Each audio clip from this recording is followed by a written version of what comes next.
Hello guys, നമ്മളങ്ങനെ ആറ്റ് നോറ്റിരുന്ന ഒരു day ഒന്നല്ല ഗൈസ്. അപ്പോൾ നമ്മൾ അപ്രതീക്ഷിതമായിട്ട് അവിടെ ഒന്ന് കിളച്ച് നോക്കി കഴിഞ്ഞപ്പോൾ നമുക്ക് കിട്ടിയ ഗൈസ് മധുരക്കിഴങ്ങ്. ഇതിൽ 80 മധുരമുണ്ട്. കുറേ നാൾ മുന്നേ നമ്മൾ നട്ടതായിരുന്നു കേട്ടോ. അപ്രതീക്ഷിതമായി പറിച്ചപ്പോൾ ഇത്രയധികം നമ്മൾ പ്രതീക്ഷിച്ചില്ല ഗൈസ്. ഒരുപാടുണ്ടായിരുന്നു, കുറേ ഉണ്ടായിരുന്നു കേട്ടോ. അപ്പം നമ്മളത് കിളച്ചെടുത്തോണ്ടിരിക്കുക. നമ്മളല്ല, അമ്മ. ഞാൻ ഇടയ്ക്ക് 1-2 പ്രാവശ്യം ഒന്ന് കിളച്ച് നോക്കിയായിരുന്നു, പക്ഷേ കിട്ടിയില്ല ഗൈസ്. പിന്നെ അമ്മ എന്നെ അത് ഏറ്റെടുത്തു. പിന്നെ ഞാൻ വെട്ടുന്ന വെട്ടെല്ലാം കൊള്ളുന്നത് ഈ മധുരക്കിഴങ്ങിലായിരിക്കും.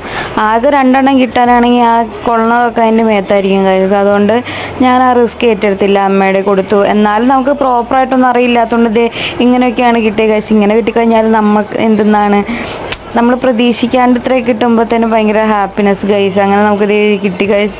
വലിയൊരു മധുരക്കിഴങ്ങ് കിട്ടിയിട്ടോ. എല്ലാത്തിൻ്റെ എങ്ങനെ ആയിരിക്കണം എന്നാന്ന് വെച്ച് കഴിഞ്ഞാൽ വെട്ട അതിനകത്ത് കൊണ്ടിട്ടാണ് ഗൈസ്. അപ്പോൾ അത്രയൊക്കെ തന്നെ ഉള്ളൂ. ഇത്രയും കിട്ടിക്കഴിഞ്ഞപ്പോഴത്തേനും ഹാപ്പി